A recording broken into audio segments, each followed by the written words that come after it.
Ruh-oh, here we are. We are live streaming.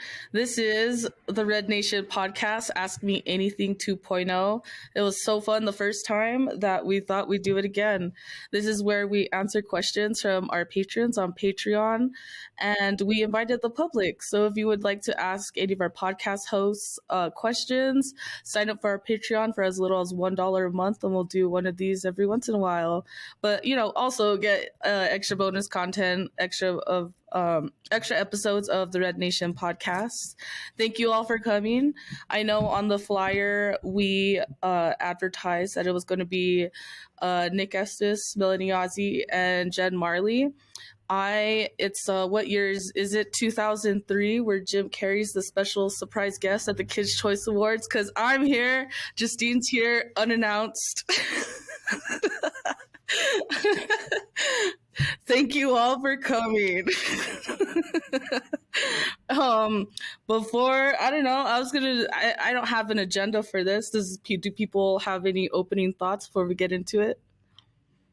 They call me the Patch Adams of the podcast world. That's why I have this red. It's happening. I had to bust that one out. Dad jokes. No, but the last time we did this, it was a lot of fun. We didn't have Justine or Melanie on here, but it was Jen and I. So I guess we're just gonna wait for. I have an opening question. I'm not sure. He said he was having some internet issues, but I did want to start with the most pressing question. I forget which patron it's coming from. Okay. Well, I can't remember the name of this patron, but he did ask, is he the a-hole for wanting a Pendleton blanket?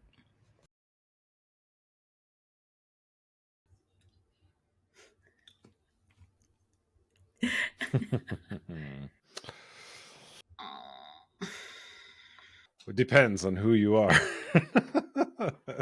What are you gonna use it for? Yeah. If you're gonna blanket adopt Elizabeth Warren, then probably no. No, I'm just kidding. Well, actually, that did happen. I think Deb Haaland put a blanket on Elizabeth Warren after she came out as being part Native American, according to an 23andMe DNA test. But this is kind of an interesting question because I was trying to buy gifts for my dad and family for Christmas, and it was one of these questions where somebody's like, isn't Pendleton colonial? And it's like, well, yes, it is. But it's also one of those things where it's like, if you're a Native person, it's different than if you're like, Kevin Costner kind of person who's like buying it for, I guess if you're reading Cowboys and Indian magazines, you probably shouldn't be buying Pendleton blankets. And if you don't know what Cowboys and Indians magazine is, then you probably should be buying Pendleton blankets. So that's the best answer that I have for that. I feel like this question is being asked because of like the company itself, Pendleton, right? Which is like a white-owned company that produces goods primarily for Native people. Which is, I think, is interesting too, right? Think about the trading post economy and everything. They saw this market and they took advantage of it. And to this day, everybody wants Pendleton still, right? And I personally think you should buy bootleg ass Pendleton from the flea market. Oh, there's also 8th Generation, which is a Native-owned company based out of Seattle. They make beautiful blankets that are very comparable, I would say, when it comes to design and to Pendleton's. So you should check them out. I'm not standing for them, but also I fucking love Pendleton's. I'm not gonna lie. I love Pendleton blankets. I still get them for ceremonies and for family gifts. I love their towels. Their towels are spectacular. So I don't know. Does it make you an a-hole for loving them? If you're an a-hole, then I'm an a-hole. And I'll accept that. That's not a political answer at all. Again, if you know what Cowboys and Indian magazines is, then you're an a-hole for buying Pendleton blankets. Or like if you wear Ralph Lauren, like, those kinds of things. I think people are very also caught up on like hyper politicizing the question of Pendleton. Are you an a-hole or not for buying it? And honestly, it's low stakes. It's low stakes. The broad scheme of things. Okay, so you're saying I'm not an imperialist for having a $90 towel? Just kidding. I don't have a $90 towel. I'm just kidding. But cool. Well, let me get on Patreon and let's see who. Okay, here we have. We have a question from Josh B on Patreon, and it says, the so-called prior appropriation doctrine of Western water rights and administration has been arguably very successful over the last 150 years at preventing monopolization of a scarce resource and promoting a distributive justice framework for water use in the West. However, this system is obviously problematic and deeply flawed for a number of reasons.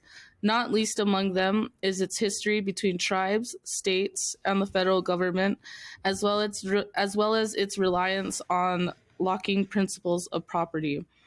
Do you know of any resources that critique Western water administration from either an Indigenous or Marxist perspective, and/or offer alternative frameworks for what water in the West could look like under either of these perspectives?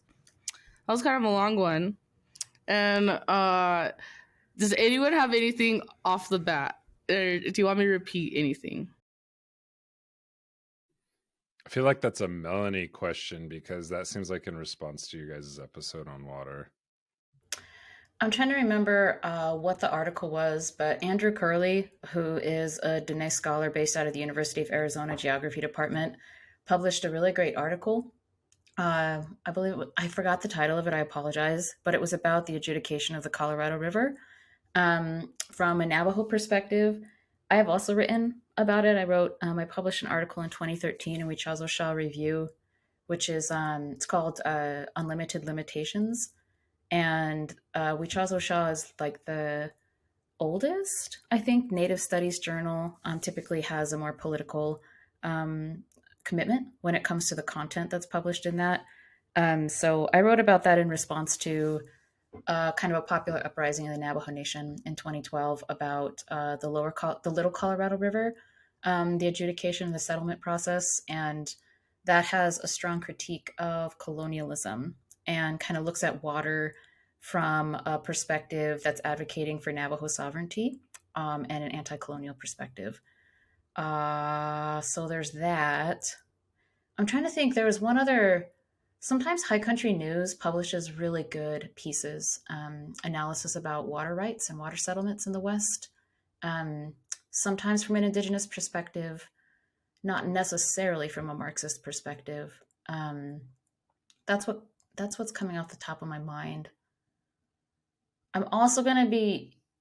No, go ahead. Oh, there's so it's also important to remember that not all like waterways and watersheds have been adjudicated according to this model. Like, so for example, the Missouri River Basin, most of it hasn't been adjudicated according to like the Winters Doctrine or according to quantification. And so to kind of preempt those attempts, some tribes are working to actually create what are called bioregions, which establish usage based on what Native people are actually doing. And there's been some really good work to rewrite water codes according to Indigenous values, and that's a lot of that's coming out of Wind River Reservation in Wyoming. We did an episode actually on the Missouri River Basin and the attempts to re-quantify or rewrite, I guess, RIGHT, rewrite water rights from the perspective of Indigenous people, because currently usage and quantification is based on anthropocentric models or industry-centered models. So that means that, for example, for us to be Indigenous, we need things like, other kind of species of animals such as buffalo, elk, deer, what are called wildlife, as well as our plant medicines such as cedar, sage, sweetgrass. All of those things have rights to water, just like human beings do. And we wouldn't be indigenous people if we didn't have those kind of relations to those species and those animals and plant relatives. And so what Wind River has done is actually rewritten water codes, not through the lens of a kind of tribal sovereignty framework, kind of interestingly enough, because water codes are based on, you have more power as a municipality than you do as a tribe. So Wind River actually has rewritten their water codes according to a municipality. So they had to have a public comment period, but within those water codes, they centered an indigenous rights framework that accounted for non-human life. So if you infringe upon, the water rights of plant beings or plant relatives, that's considered a violation. Or if there's an attempt at quantification, that means like, how many, like, what is the percentage of water rights according to X, Y, and Z formula? You have to add in like the rights of the plants to have water too. And this was kind of the seed for some of the conversations. We actually did a podcast episode with Faith Spotted Eagle on this particular issue, but it's kind of a more grassroots interpretation of the rights of nature movement. I think a lot of what rights of nature advocates think of, kind of like this like white liberal, nature has a right to exist in and of itself for X, Y, and Z reasons, without really considering, that there are sort of ways to integrate indigenous values and relations to things like water through kind of like Western frameworks such as like common law or just water codes in general. And I recommend people go back into the archive and look up that particular episode, because that's really what some folks are focusing on, is creating bioregions, which include kind of like I would say like a proto plurinationalism, or like an early kind of plurinationalism, because you're working with different jurisdictions, you're working with tribes, you're working with settler people, as well as you're working with Western legal frameworks that are kind of antithetical to indigenous laws and customs. Can I add one more thing to that? There's been really incredible coalition work between indigenous nations in Arizona primarily about the settlement of rights to the Colorado River, the lower Colorado River. And so tribes have come together and they've developed kind of a really powerful entity, intertribal entity, to work with other entities, whether they're parties to water, which can be, like ranchers or states or municipalities, like Nick was talking about, or federal lands and those types of things. And so kind of like the coalition that came together, the Coalition of Indigenous Nations to Protect Bears Ears, if you remember that, a handful of years ago, a kind of similar coalition has come together to protect the lower Colorado River, partly from like a cultural rights kind of perspective, meaning that the river is sacred to, many tribes in the region, but also because white tribes have been they've been denied any type of priority rights to the Colorado River, that they, have decided that coming together to wield some power in the kind of the legal process of how the water rights are settled and adjudicated is something that they've been doing quite successfully, actually, especially the nations that are in what is now southern Arizona. So that's another kind of alternative, I would say. But definitely look up like the rights of nature stuff and what mostly grassroots and I think local communities are doing with the rights of nature when it comes to water, rivers specifically. I think there's really interesting stuff happening on the ground. And just one last thing on this, because I'm actually writing a course syllabus and I'm trying to integrate this aspect without being hokey pokey, because some of this kind of sounds like a little hokey pokey. But there's I guess I encourage everyone to just read the People's Accords of Cochabamba in 2010, because that's the best model framework. That's actually kind of the paradigm shift of the rights of nature movement that has been integrated into various constitutions in Bolivia or in Ecuador, and has actually even influenced Maori struggles that have given rights to natures, also as well as like the Ganges River in India. But that's actually based from a materialist perspective, as well as integrating kind of what they call like an indigenous cosmovision.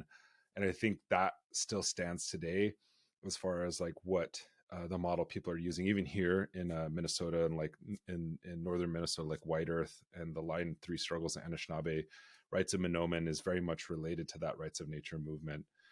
But it happens through struggle, not just like, lawyers making smart arguments in the courtroom. This is actually happening because people are moving to protect water. Cool. Thanks, y'all. And for those listening, if you haven't heard the episode Waters Are Relative on Red Power Hour, that came out October 2nd. I recommend giving it a listen. The other day I asked our followers what was their favorite episode. That one came up a couple times. Okay, so let's move on to our next question.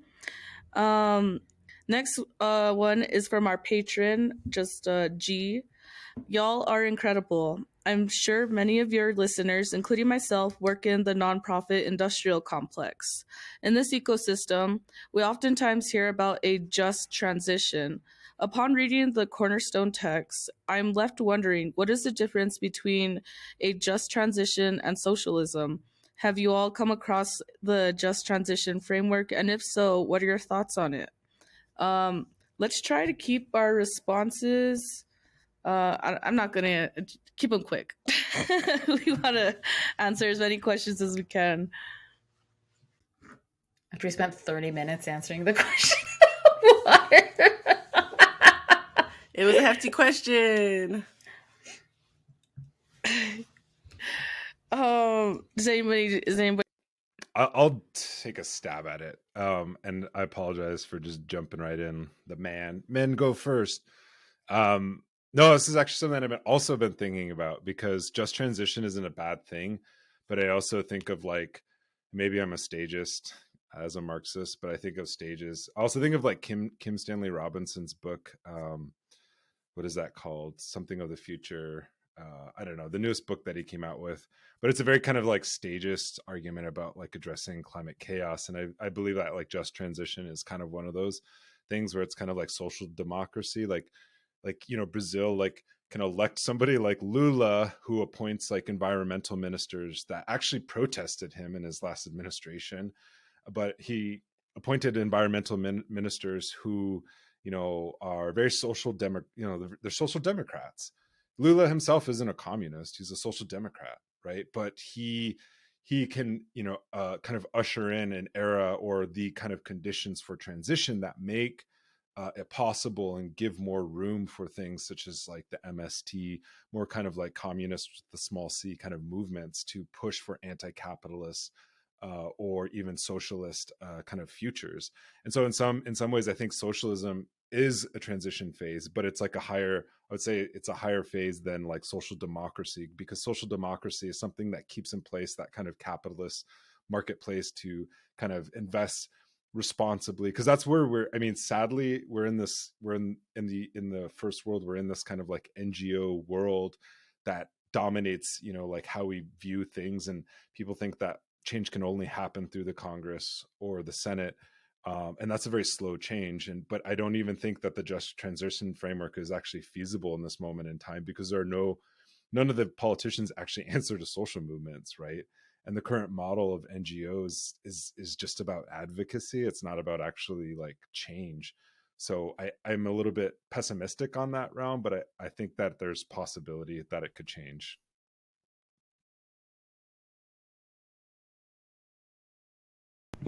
Anyone else?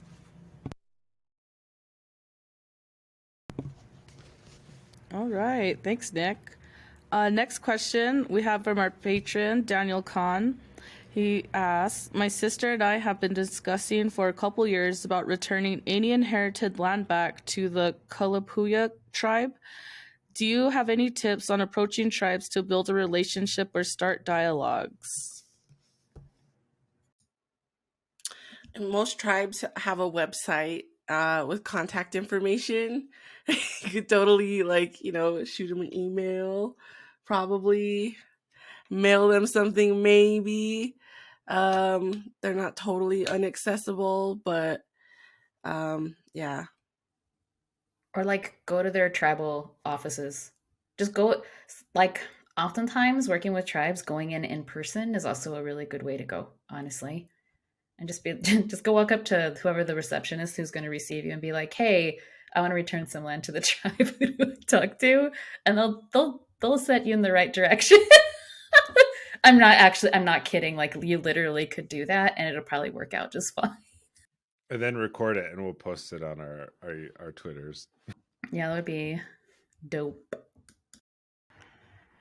Yeah, I mean, like 9 times out of 10, the secretary that you're going to approach is probably going to be like the governor's like auntie or cousin or something. All right. Simple, easy. Let's do land bag. Also, cool question. Can I say something real quick? Oh, sorry. People make land back really complicated. It's like, oh, like we have to do all of these things in this. It's actually not complicated. Literally, you just go to whatever like the tribal nation is, whose ancestral land you're on, and you're like, hey, I want to give land back. And like Justine said, the secretary like will know everyone in the community, and she'll probably know more than the people who are elected to like lead the indigenous nation. So she's the person you should talk to about it. It's that easy. And then the tribe will like let you know the legal things that you need to do in order to return land. So land back is literally that easy. It's not complicated. I don't know why people make it so complicated. People just need the confidence to do it. So if you do record it, we'll put it on our channels and it'll encourage others. Hell, it's that easy. To go meet the Secretary Mary Alice. Just kidding. No, not Mary Alice. No. Call Mary Alice. Just kidding. Okay. So next question is gonna come from our patron Ivan. Let me read this. This is a little lengthy.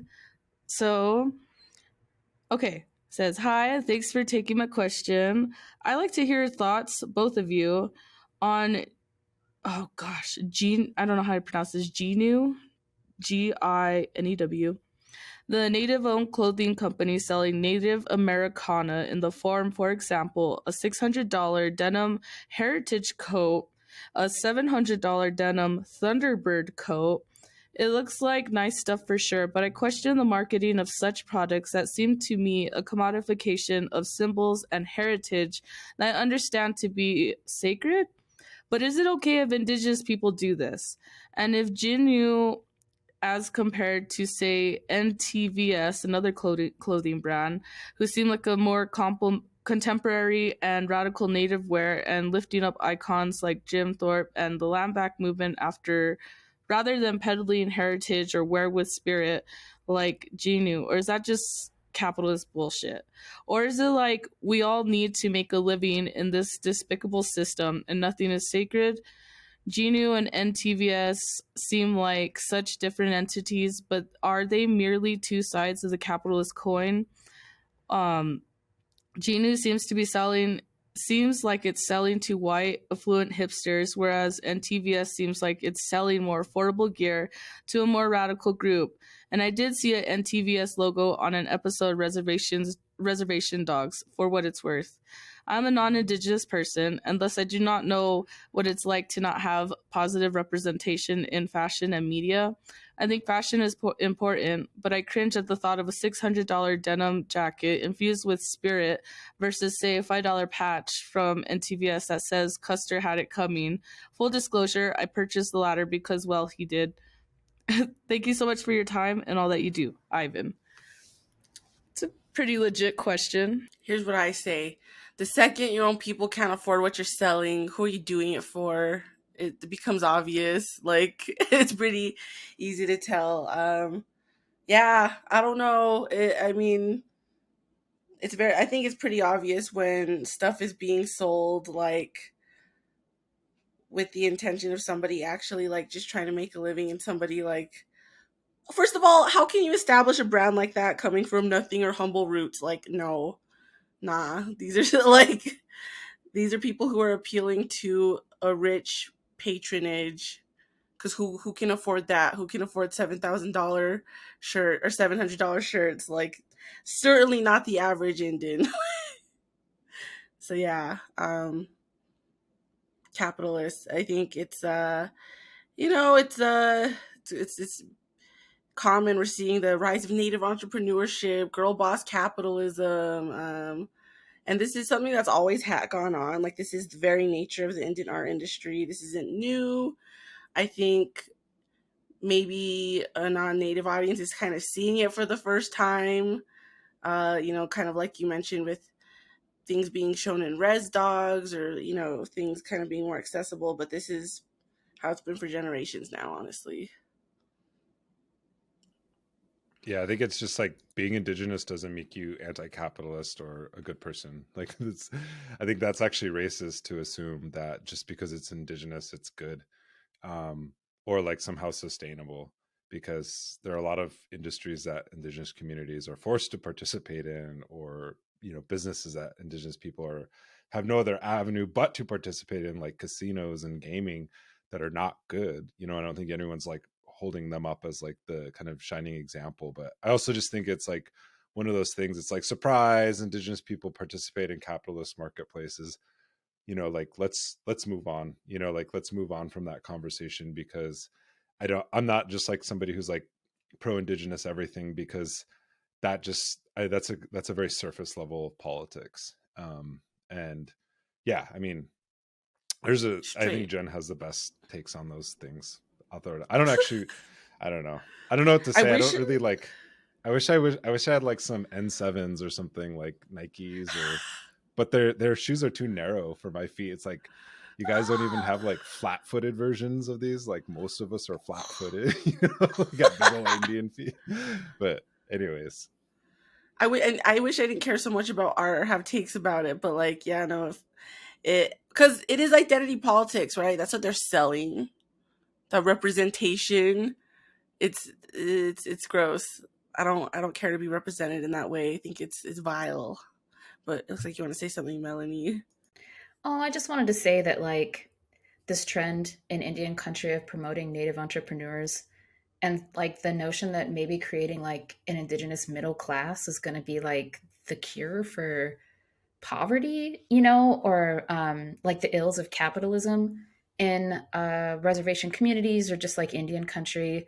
There's a profound misunderstanding of like how capitalism works with settler colonialism, that to think that class mobility is going to somehow lift us all up, like it's like the trickle down economics is it's a weird approach to economics, and it's a really I think ill-conceived, incorrect understanding of how capitalism operates.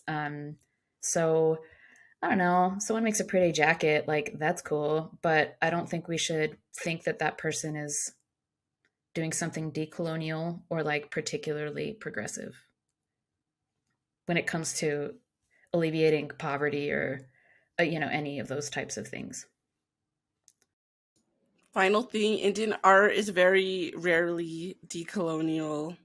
Very rarely. I've yet to see like actual politicized native art going around. And even art that is politicized, sometimes its creators do not care to be political at all or support any Indigenous political struggles. So yeah. Yeah, thanks for all your answers, y'all. I will say one of the first things that like Yoded blew my brains out in like revolutionary organizing is to kill all identity politics. So it kind of like goes into there. Also, I will also say one time I was eyeing a $300 like native jacket at the Gallup flea market one time, and I wish I could go. I want to support that artist. It was a Pendleton. It's a Pendleton jacket. It was. They cut up a Pendleton with an avatar, and they like with an remember avatar Melanie, you were there. embroidered Navi head on it. Fucking Avatar. Selling a jacket at the Gallup flea market is way different than like trying to get your shit in Vogue. And like I'm looking at their website right now. It's very hipster, like a very hipster aesthetic. It's cottagecore. It's like Indigenous cottagecore kind of vibe. Boarding and school so core. no, That's what it is. Boarding school core. God. So I just want to say that. Frontier core. And also like style is a hyper individualist like entry point into what we might consider like representation, inclusion, or politics. And like, you know, change doesn't happen through individuals, you know, it happens through collectives. So I don't know, buy a jacket, but like I said, don't think that somehow you're like changing anything by buying a jacket that's made, a $700 jacket made by a Native artist. All right. Okay. Thanks, Ivan. I'm going to move on to the next question. This comes from Mike. With settler society's new obsession with Indigenous knowledge and its attempt to use it to battle biodiversity loss and the climate crisis, I'm thinking in an academic ecology department type setting. Do you see the attention given as positive or just another pathway for further colonization? I believe most of these scientists are genuine in their desire to give proper respect and learn from Indigenous peoples, but if it's not paired with revolutionary change in settler society, then it just feels like a distraction or co-opting. Is redwashing a term yet? Thank you so much. Love the show. Mike. I think he answered his own question. I think Mike answered their own question there. But I think there's you're onto something. I think just as the way that Jen was talking about how this is about representation, I think it's also easy for universities to create, fields of study, hires, even like academic departments, disciplines, journals, to say really nice things, as Elizabeth Cookland once said, words to dazzle the mind, but really like not go forward in any kind of like material transformative way. I think you answered your own question. It's like, you have to build a movement, and like movements produce knowledge. Like a lot of the words we're using in academia come from frontline theoreticians, the people who actually produce the theories of change, which are like water protector, land defense, even the word decolonization. Sure, it's going to be co-opted, all those things. Traditional ecological knowledge is going to be co-opted. But it's like, the right wing uses freedom all the time too. Are we just going to stop using that word, or like stop battling over the meaning of what that means? And I would say that, you can say the whole world is colonial, or all these institutions are colonial, but then you can think yourself into inaction. And I think everything is a struggle. Everything is a struggle about power and building power. Fundamentally, I think academia tells you how to identify and deconstruct and analyze power. Certainly doesn't, but it teaches you not to build power or not to build a counter hegemonic force. And I think that's why, you're really defanging these kind of terms and forms of knowledge when you put them in academic spaces, because these are not revolutionary spaces. In fact, many of them are reactionary spaces. So I think it doesn't mean that you just drop out of the academy. You still struggle, but it's like taking that knowledge and putting it back where it belongs, into the minds of everyday people, and really becoming a movement intellectualist, I think is the way to go. But also not being kind of, just kind of completely absorbed by careerism and the academy. Unsolicited advice at the end there, but we have some people in the chat. Can we acknowledge what they're saying, by the way? I don't know if this is Anne or friend Anne. I would like to think it is. Anne is speaking from Toronto. Oh, yes, it is. It is our friend Anne. Anne writes, I'm literally one of those hires. My position is in Indigenous knowledges, and it's still a real struggle to get admin and colleagues to understand / support my work in teaching. That's true. Yeah, and that's the other thing too, is like, we can't just be normal academics, like you can't just be like a normal like academic. You are always special. There's always more work. There's always all those other things. And so I think there's also that struggle as well. I don't know if anyone else wants to add to that. Feels like a very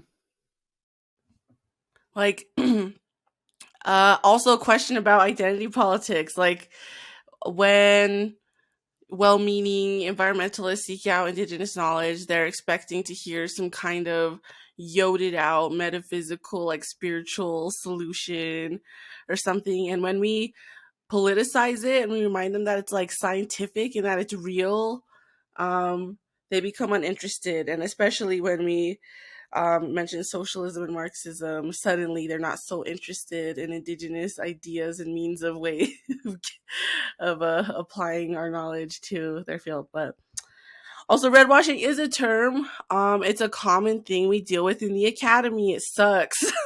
It happens all the time.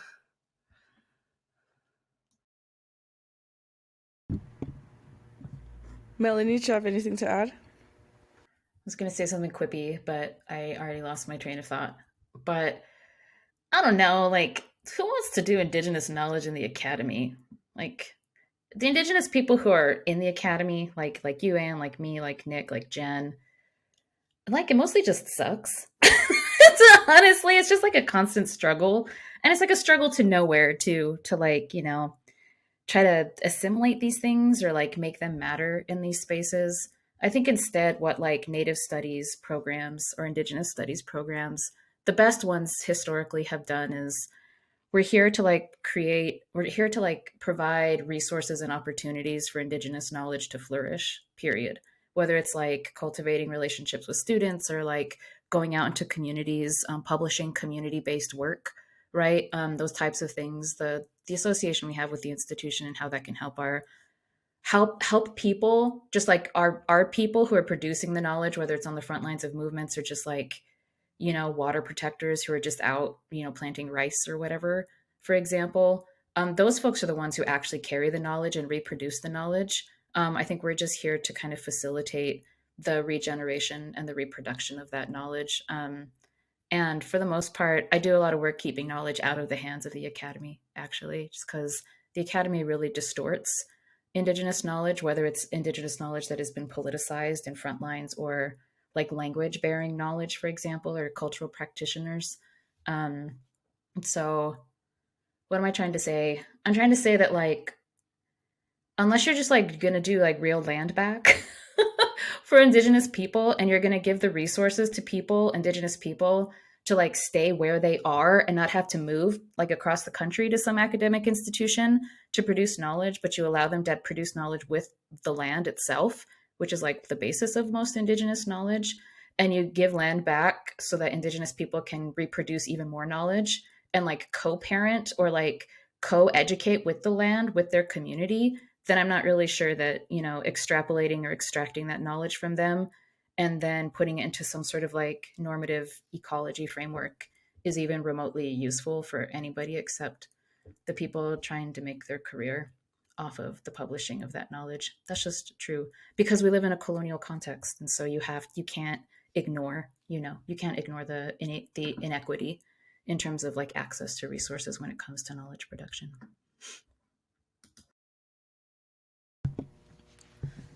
All right, thank you. Next question. Hi, I have a general question for anyone who knows and an RPH specific question. After binging this podcast for the last 6 months, it has become excruciatingly clear how fucked up and complicated our treaty history is and how current events play out within this framework. I have been thinking back on how, where I grew up in the Pacific Northwest, it was understood that we were in we were on Puyallup. Oh, I'm so sorry, everybody. Puyallup? I think it's Puyallup. Puyallup. Okay. Yeah, land.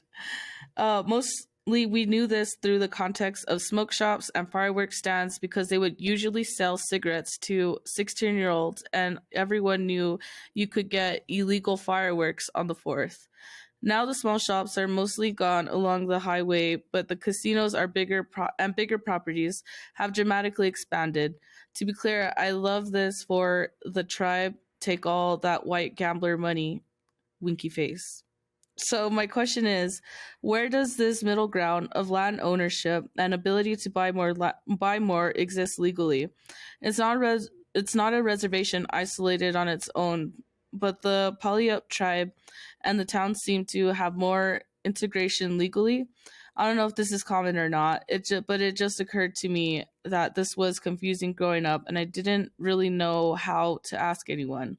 And real quick phone one for RPH. Would you be able to get Jana back on the talk about being involved with both Rutherford Falls and Reds Dogs? I feel like she basically manifested those shows with her podcast, and I love listening to her break down movies. Also, thank y'all so much for the work for the work. I have been enjoying listening so much. Melanie, never use your your snort cackle, and Elena, I hope to see you burn it all down one day. Solidarity, Annie. Aw. Oh, the snort cackle. You, Yeah. you shouldn't have been on mute for your cackle just now. I did just snort cackle. I'm not entirely sure I understand the question about land. Was that a question about development?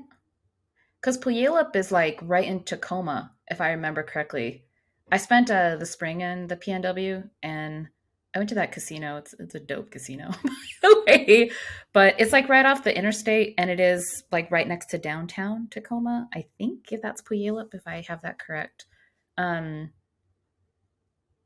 I guess I don't understand.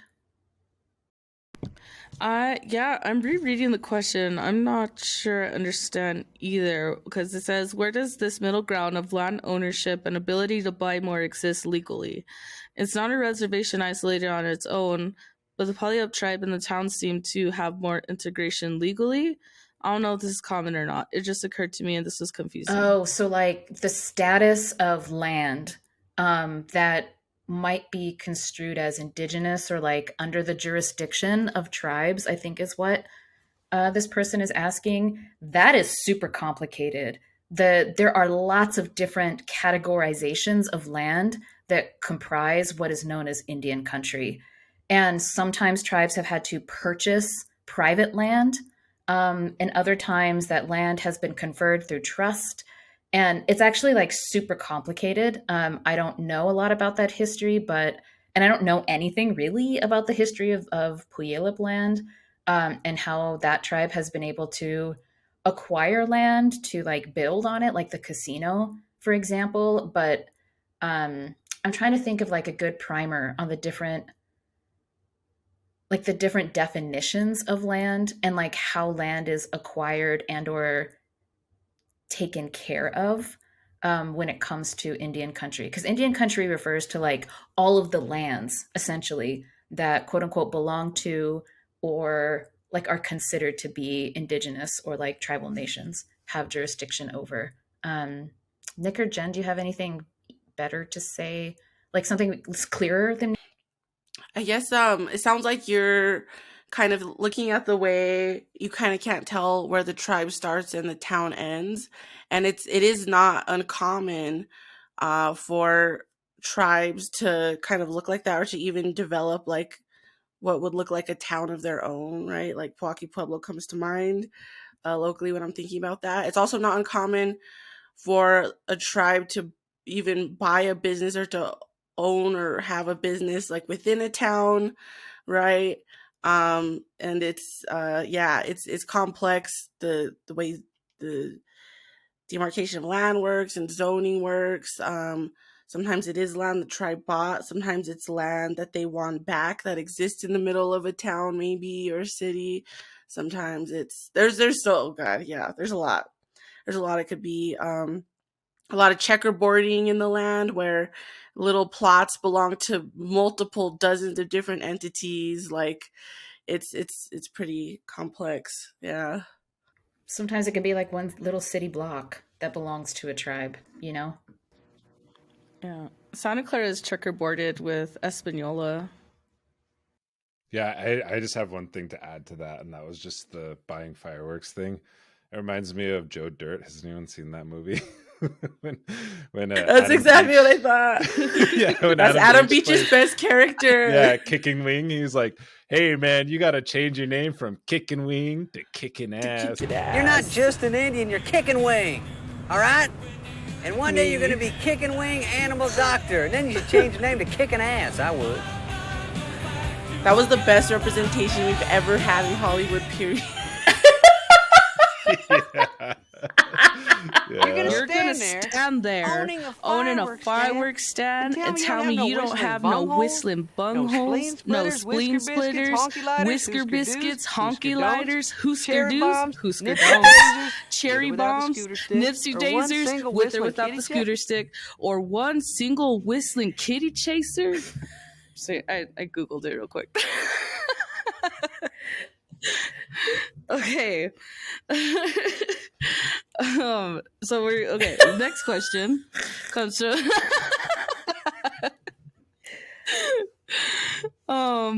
next question comes from Jason Kerr, and we're all thinking it. We're all wondering it. I'm wondering it myself. How is Wilma? Oh, okay. So Jackson, I think it's Jackson Kerr. Jackson is actually. Oh, Jackson. Yeah, Jackson sorry. is actually Wilma's babysitter. Little bit of inside information there. But yeah, Wilma's. Wow, Nick, you're just giving yourself away to the FBI. Just kidding. Well, I don't know. They can figure out our connection later. But I was actually at the Royal Ontario Museum. I'm looking it up on my phone. Recently, and there's actually a portrait of Wilma at the ROM. I don't know if you can see this. Maybe somebody can look at it. Oh crap! It was on the last. Oh my gosh! It was on the last. Ask Me Anything. Yeah, that's her. That's Wilma. Kent Monkman did a portrait of her. Oh. And there's some buffaloes in the background. Of course. Yeah, Wilma's doing great. She's an elder now. She's got elder status. How old is she? Wheels. She's going to be 12 this coming year. How old is that in cat years? It's elder status, I think. She's elder. That's Ko'o status. I heard that when a cat is 15, it's like 75 or something. So yeah, she's getting up there. Yeah, I guess so.